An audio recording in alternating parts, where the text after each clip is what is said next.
Welcome to another episode. Today is the episode number 86. Today, we all bring to you this book again, Step In, and we have our invited special guest, Datin Josephine Yoong. Welcome, Josephine. Yeah, that's a very important book that in conjunction with the International Women's Day, we want to bring this book again to you. Last year, we bring together with the co-author Amy Yamazaki, and this time we have another co-author, Josephine, together with us. Let me introduce Josephine to you first. Datin Josephine Yoong is a qualified accountant, business owner, and having mother of two adult children and one teenager. She grew up in Kuala Lumpur and is married to a cardiologist from Sabah. They have made the beautiful island of Penang their home for the past 24 years. She graduated from University of Melbourne, did her CPA while working in KPMG, and completed her MBA with University of Hull by the age of 24.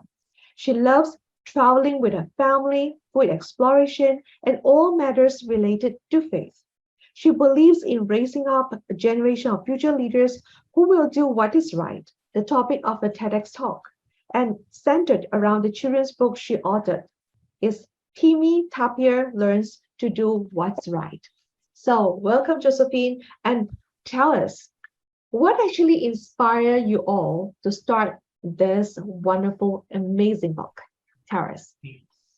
Yeah, first of all, thank you, Joyce and Gideon, for inviting me. That's incredible. You're already on episode 86, is it? Yes. Wow. Okay. How it started was I was actually at a wedding dinner, and YB Yap, she came up to me and invited me to join the Lean In talk they were having at Hard Rock Cafe. I think Hard Rock Hotel, organized by PWDC. And when I was there, I saw all these women leaders from Penang, from corporate, from political, from NGOs. And just the ideas, the energy and experience in that room was just incredible. And all these women wanted to contribute to Penang. The next thing I knew, PWDC, they invited me to come to discuss about possible book. And that was where I met Krista and Emmy. Krista is my long partner in crime, in Women This Sense, that we started 16 years ago. But Emmy, I met for pretty much the first time. And I think she was the brainchild together with PWDC on this. So we were talking about how Lean In has wonderful concepts, but whether we could explore the Asian woman voice, the voice of women in Penang. There's such a treasure trove of women in Penang that we could hear from, because some of our circumstances, our culture is a bit different, about our family support groups, the way our culture is. So I think they wanted to tap on my publishing experience. That time, maybe I published about 10, 15 books for various authors. Yeah, by now we've published about 27. So I think we really wanted to inspire young women as well and give practical tips for women as they consider about choices and when they're on life's journey about career, vocation, and life in general. So we really wanted to have women who have contributed so much in their fields to glean from them. And what I'm excited is that this book, it's about Penang women leaders, but I met one YB from Sabah, and when she saw the book, she said, perhaps we can do this for indigenous women leaders. And I thought, wonderful, I would love to be a part of that too. Yeah, so that's how we started.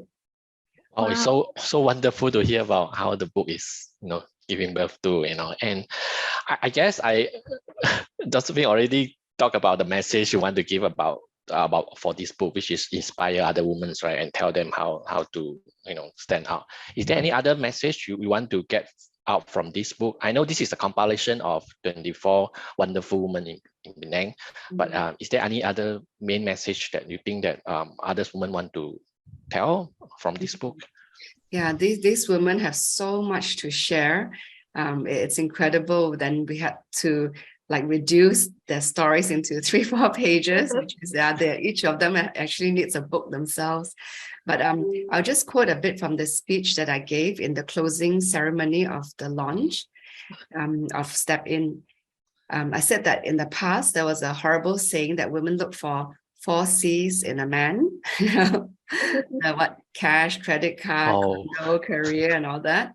But here in Step In, we're saying other C's. One is ignite conversations on the possibilities that women can rise up to. 2 is inspire courage to step into areas that we are afraid to. And 3, to care for one another, to bring each other up another level, to advocate for one another. Later, I'll give a beautiful quote I love about putting on a crown. Please, yeah. 4 is conquer the space you have influence over. So not just sit there, but conquer it. And 5thly, discover your calling as you do so. So at the same time, I said that building our families is crucial, which is the bedrock of our nation. And many times for us women, I'm sure men also, the mind is the biggest battlefield. Am I good enough? Am I able to do this? What will people say or think? What if I fail? But at the end of the day, we want this book to be about believing in ourselves, who we're created to be, that we are women of worth, not to let our dreams die, but have courage to step into those things in areas we desire to, but are afraid to. So I just checked back, page 39 talked about struggling with self-doubt. So I think this book is about helping us to conquer that, or even take little steps towards it. Yeah.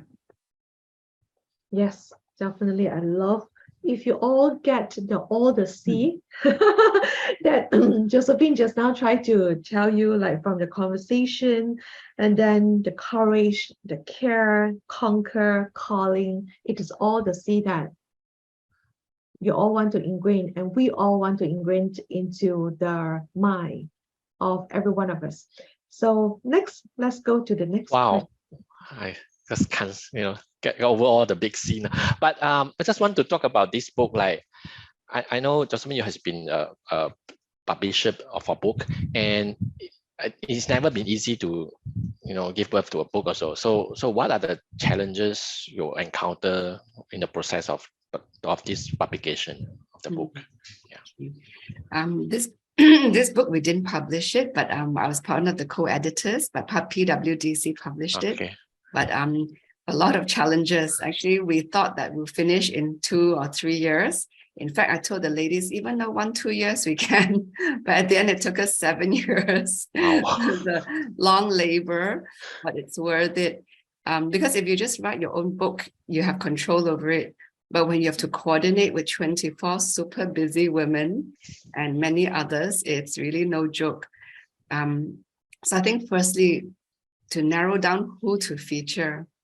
There's so many capable women, so to narrow down to those was not an easy task in the first place.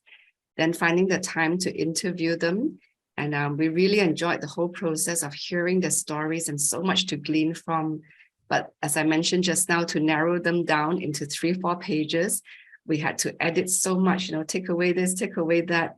But this is important. And I think because circumstances change as we took a few years, so some left those jobs which they talked about, some had a change in perspective, so we had to revisit those things. Then with the pandemic, that slowed everything down, and we all had our own little personal challenges as well. So that's time. And at the end, to get them to sign it off, because it's really important. I feel that we're telling someone's story, we've got to make sure it's accurate. So we need them to sign it off, and some of them were like all over the world. So yeah, to get that done. And at the end, to get people to read through it and PWDC to vet through it as well. So it is not easy, I have to say, to get the stories of all these women together, but it's definitely been worth the process to see the baby come out eventually. Wow, I'm so touched. Now I know it's 7 years of effort, and when I hold this book, I will be more appreciative. Definitely, it is not so easy. It's like bearing a baby is one, like 9 months, right? 9 Now months. it's like, wow, Yes. this is 7 years, you know. Yeah, we were even afraid that, no, will this really come out at the end, But when the launch happened and PWDC was so supportive, yeah, we were just so grateful that on the day of the launch, there was these young women, many of the authors were there. And I believe that we will do more of this again, getting some of the authors together, some of the audience, and even young women. Suddenly have something come up from my mind. During the launch, do you all cry? Because like so happy this is the book that comes out to the world, you know. Do you all like so touched until you all cry? Yeah. We didn't cry openly, but I think inside we did. Yeah, that we've been so privileged, to be a part of this journey, and that we're in this beautiful place in Penang where there's just so much of talent, of women who just want to support each other, women who want to tell their stories and to be so authentic to share their challenges as well. So yeah, we were just joyful, but inside I'm sure we were crying. You see that this is the book not only you all do in Penang, just now like what you shared, it's already spin up the idea to Sabah, right? They would love to have one book that interviewed the indigenous community over there, all the women right over there, because I knew a few of them are excellent, amazing women. Yeah. So because back then I stayed in Sabah for 8 years, so Oh. I actually know, yeah, there's so many wonderful women over there that we can actually get them in compilation another book as well in Sabah. Yes. So now let us go into your passage, your story, and then your more personal journey. Because when in the book that in your passage, you wrote this thing. The day that I did my TEDx talk was a day that I truly understood what courage meant for me. Can you bring us back to the day when you are standing on stage and then you discover how do you feel about that and what really you discover that courage meant to you? Share with us more. Maybe I'll take it a bit before that day. I have to confess, if it's one thing I really didn't like to do was public speaking. Really, almost hate it. Then after I wrote the book, suddenly doors began to open and I was invited to speak at a kindergarten. And even that I was nervous. And the next thing was a secondary school, and then a university, and then a summit of corporate leaders, and an MNC where Tan Sri Rafida Aziz was the speaker before. And then suddenly TEDx. And I was like, oh my goodness, my friends were excited for me. And I know it was an honor, but I was actually filled with dread as well. But a few weeks before the talk, I was actually in London for a conference. I was at the Royal Albert Hall, and there was a speaker on stage.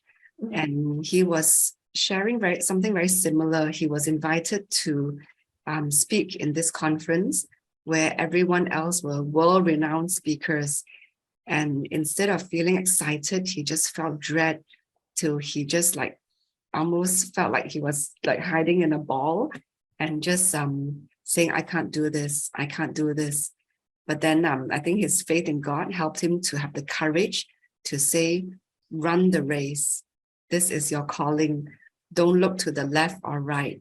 And that just really hit me so much, that we just need to run our race. Don't look to the left or right, that we're not good enough. We're not as good as that person. We don't have a powerful message, but just do what we need to do. So I did all I could to prepare. Then on that day, in the back, there was Bun Sri from corporate. There was Shalina, who's now MP. There was two women who were very much into advocating for refugee and human trafficking. Then there's Peggy from Switch, who has built so many outlets. And I was really super nervous, but I just told myself, focus on the message, my life message of raising up leaders of integrity. through my typist story and publishing journey. So at the back of the stage, I was sitting down and it was really hot. And I was wearing a jacket, and then the staff said, "Are you okay?" So I said, "I'm really hot." So they brought a fan to me, which was really kind. But the moment they plugged in the fan, the whole electricity tripped in that city hall. And I could hear outside the audience, I was like, "Oh." And I thought, "Oh Josephine, no." you're so powerful. Electricity. Yeah, because I think they just restored that place. And I was like, "Oh my goodness," I was already like nervous. This made me even more nervous. And the next thing I knew, the speaker finished. So it was going to be my turn. Then they announced my turn. Then I walked out there and I saw people scrambling, to get the electricity working. And the audience was like a bit flustered, fanning themselves. And I think I said something like, the electricity tripped, but the show must go on. And then everyone was applauding that, and I was like, "Oh my goodness." But I just went there and did what I needed to do. I just shared what I needed. And in TEDx, they have a very strict 18-minute rule and no referring to notes. Then I realized my nervousness was not so much about forgetting what I had to say or the content, even though that is also part of it, but it's that inner critic, who are you to do this? I don't know what I'm doing here. Other people have achieved more. Other people have a bigger cause. And this was the same when I was invited to one of the Leaders Summit to speak. One of the YBs came up to me and said, "Oh, I'm glad to see you a speaker." Then I said, "I don't know what I'm doing here, YB." And then she said, "Well, obviously you have something that people need to hear." So Yes. that gave me a bit of confidence. Then I'm reminded again, just as I heard in London, stay in your lane. Don't look to the left or right. You're called to share this, just do it. And since then, I've been speaking on many platforms now, even in the pandemic, to speak to business people in India. So I think we just need the courage to believe in ourselves, believe in our message, and do it so that others can catch the message, but also for ourselves, that we won't regret that we held back what we were supposed to share. So that was my story related to TEDx. Yeah. Wow. That is something I don't know about the electrical trip. Sometimes some people, I don't know, I have a lot of experience of when I enter a hotel room, the lights bulb will be, don't know why, it just went off and come back again, went off and come back again. And I asked the technician to come and check. They said, nothing wrong with the bulb. The lights, all okay, fantastic. But I don't know why, because I stay in a hotel quite often. And this thing can happen to me quite often. I mean, is it my energy?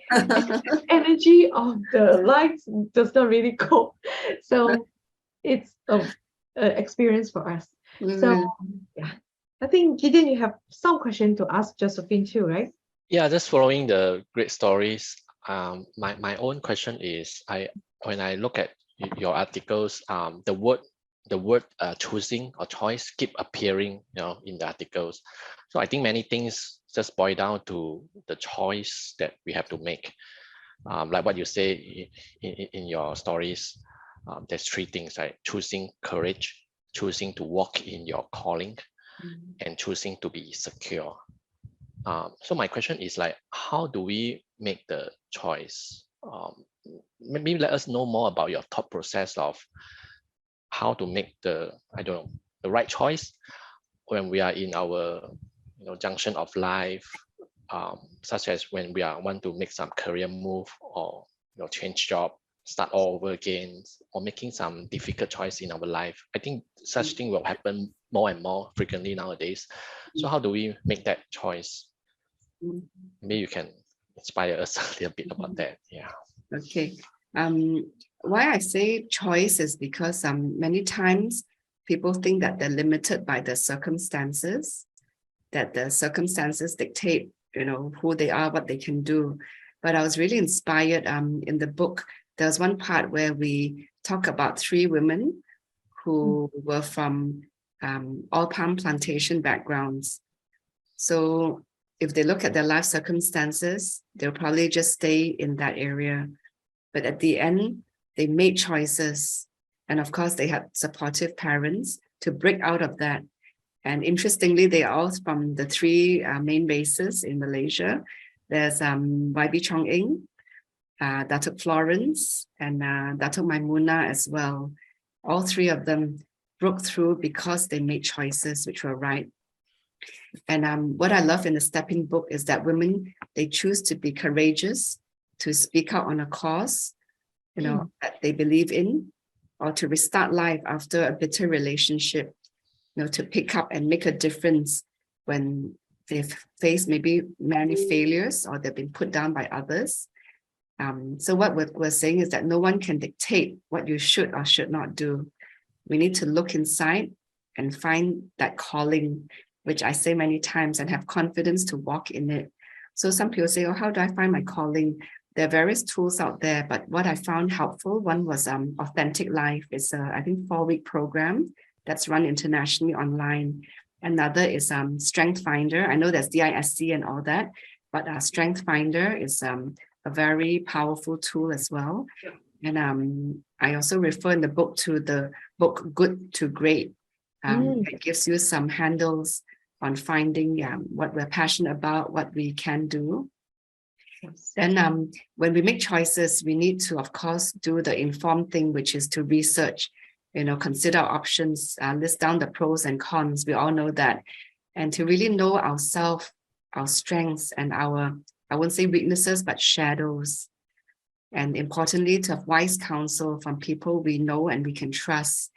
And for me, of course, to pray. Then know our worth.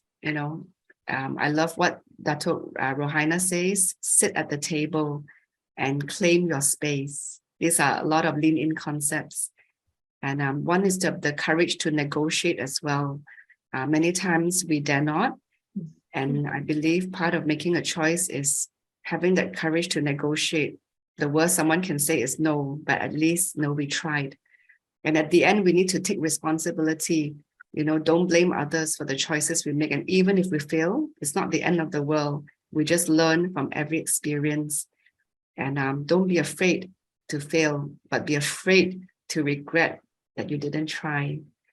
Yeah. So see, these are some of the practical things I feel we need to do when we make choices. Yeah, along the way. Wow, so many wisdom. Yeah. I have to relook at the recording. Yes. You want to revisit back the recording. So many, great one that, how to really make the right choice. So that's one.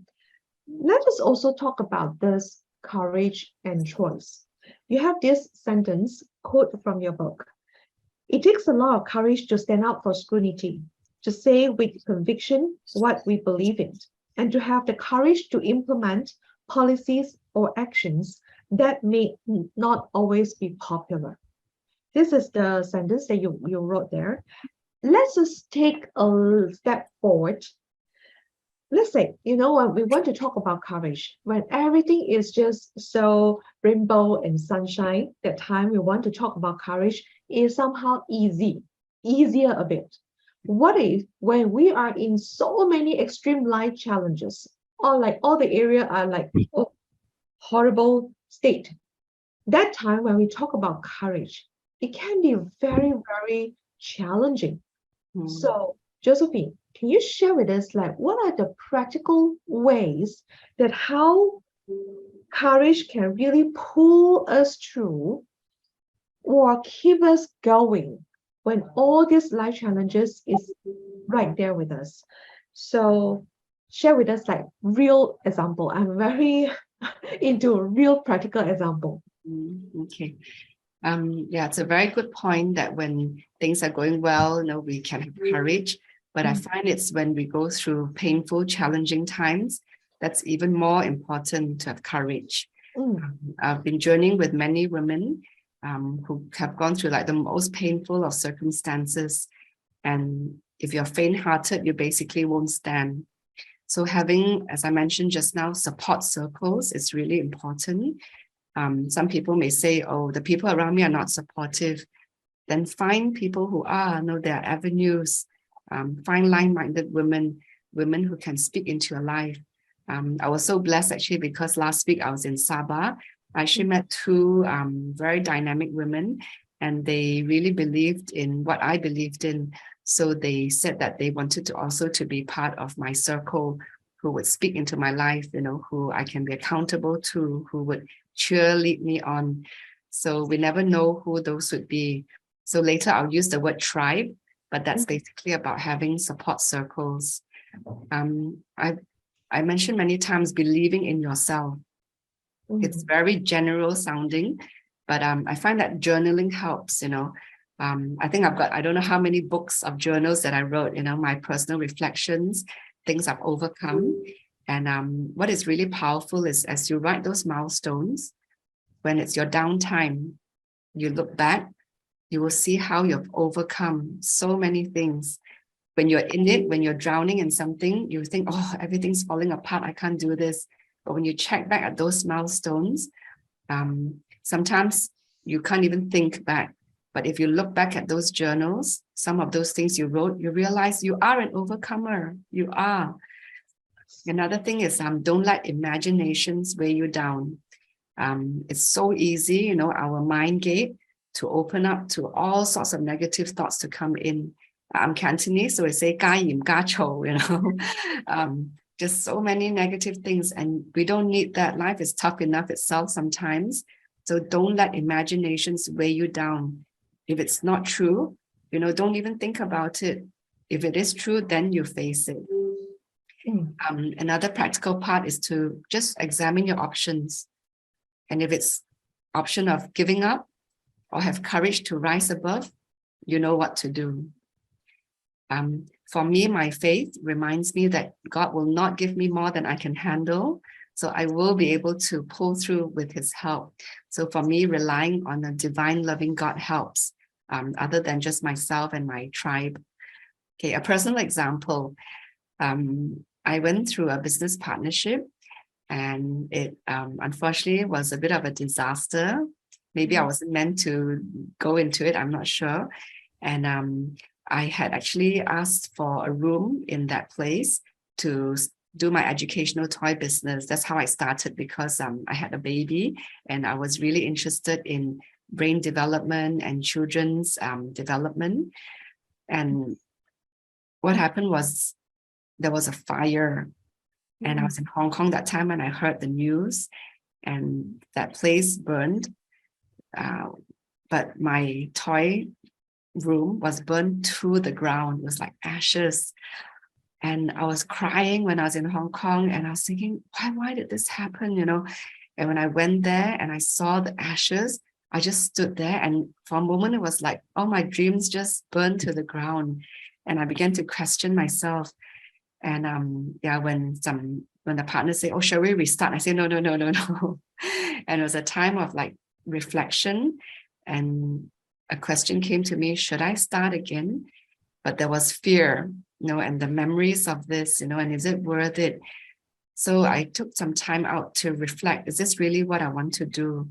And I had a lot of introspection time. I prayed, I counseled with people I trusted, and I made sure I don't let negative imaginations come.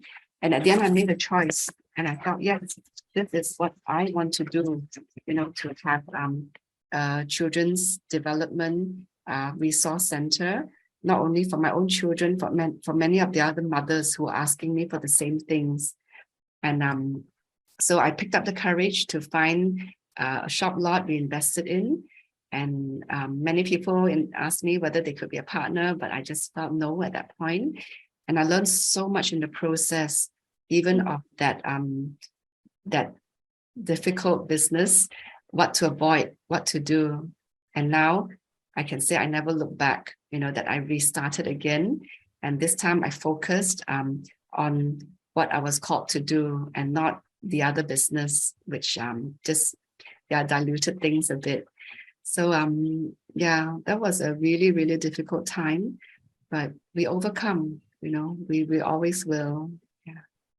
Actually, I don't know about the shop on fire.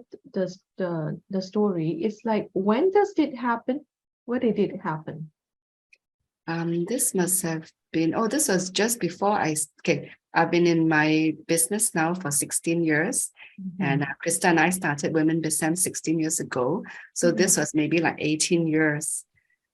I see. Wow. Okay. Wow, wow, wow. This is something just I want to go back to what you share about recording down, things that our milestone. So when you're so down that time, like everything falling apart that time, revisit back to what is our milestone. I tell you, that is so helpful, Josephine. I have my own I have my own notebook that really so helpful for me to record down all my milestones, every single things that I do, and everything. In fact, yes, Gideon also has Wow, one. very good. Well, red color one, it's like reminding me the courage, then write it down, then it's really helpful. So like what are my question is, so when everything falls apart, that's what happened to me in the last year, December. And at the end of the year, I always do, reflect, review. Then I look back all my milestone along the past year. Wow, they really give me so much courage back. Wonderful. Highly encouraged for all the people that are listening to our session till this point. Please go and record down your milestone. That can be so helpful to yourself. Now, let me just pick this book out here. Yes, go. We had this gratitude journal. I think they don't produce anymore, but I thought this is really wonderful. So it's like every day, then you have like 3 lines, where you can record things that you are grateful for. So I think the beautiful thing is that it encourages you to think, maybe, we had a disastrous day, but actually when we reflect, this happened, this happened, and we begin to have we cultivate an attitude of gratitude. So yeah, I think journaling is really helpful. Just another side point too. The other day I pulled out some journals I had where I wrote down all my children's stories, like they were baby, the 3-year-old, the 5-year-old, some funny things they did, some of the things they said and all that. Then I read it to my son, who's now a young doctor in London. Wow. And together, and I thought, wow, this is so precious, because I definitely cannot remember many of these things that happened. But when we journal it, we can reflect, because many times we tend to think, we didn't do enough, with our children. But when we check back, wow, you capture those memories, So yeah. Yeah, and that's not only for revisiting back for our milestone, it is also for our memory purpose. Definitely highly. The last time I have a 2 versions or more. Right now, I zoom into 1 version. Last time I used a Mandarin version. I write in Mandarin. Another version is in English. So I found that this is time consuming too much. So I just screwed out to 1. I'm using the English version right now, writing down my activities, what I achieved, and also what is my failure, what lesson I learned, how I feel throughout the day. It is so incredible good. So that's my precious one. And yes, thank you so much. And Gideon, you may want to tie this maybe last but not least, want to hear about the word of or sentence of inspirations that I think Josephine just now mentioned a little bit. Okay, yeah. I was telling Joyce and Gideon that there's no acronym, but I thought of this. I run with a tribe. So I is about identity.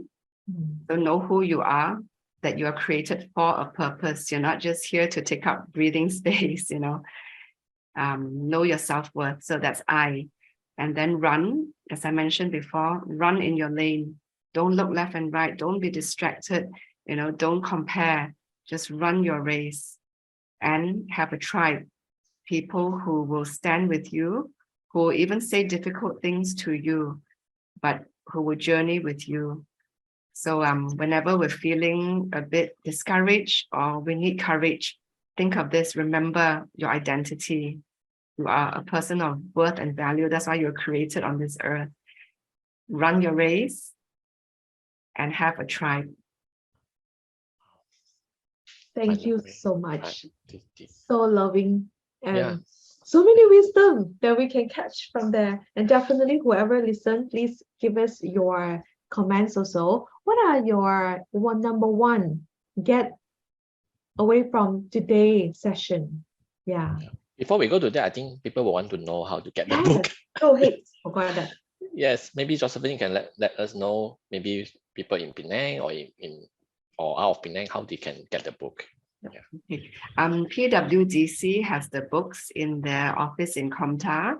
Then we also have this book in our bookshop, Precious Pages. So you can go to our website, Precious Pages. There's also an ebook version, which I think Joyce has the link. That's available for those from overseas. Can I just add also that we hope that this book will go into many schools, and campuses to inspire young women. So we're very blessed so far to have sponsors sponsoring these books to schools. But if more people want to sponsor this, whether schools to East Malaysia or wherever else, contact PWDC or we can link you to them. We also hope that this book can be used in workplaces so that as they read the stories, this can be discussion tools, maybe used during mentoring or during talks. So we just really hope that this will ignite something in the hearts of women about the possibilities and encourage them to step in. Good things. I'm sure. Yeah, maybe later on we will leave all the link and the contact in our video here. Yeah. Oh, sorry, I forgot. Remember I told you one quote I was going to share? Yeah, yes. The crown. Yeah. I really love this. It's in one of our articles. So it's be that woman who fixes another woman's crown without telling the world it was crooked. So I think we're meant to live here not for ourselves, but for others. To be that woman that fixes another woman's crown so they look good, so they can stand without telling the world that it was crooked. Just leave you with that. So lovely. Yeah, so lovely. I can feel so touching, listening to your story. And definitely when I read this, all the stories inside, and we have so many wonderful, amazing ones. Hopefully next time we can actually link to one by one. It was so many. We will reach 24. Well, in the coming episodes, right, we will going to definitely want to continue to do this and bring these inspiring stories to the world. And thanks again, Josephine.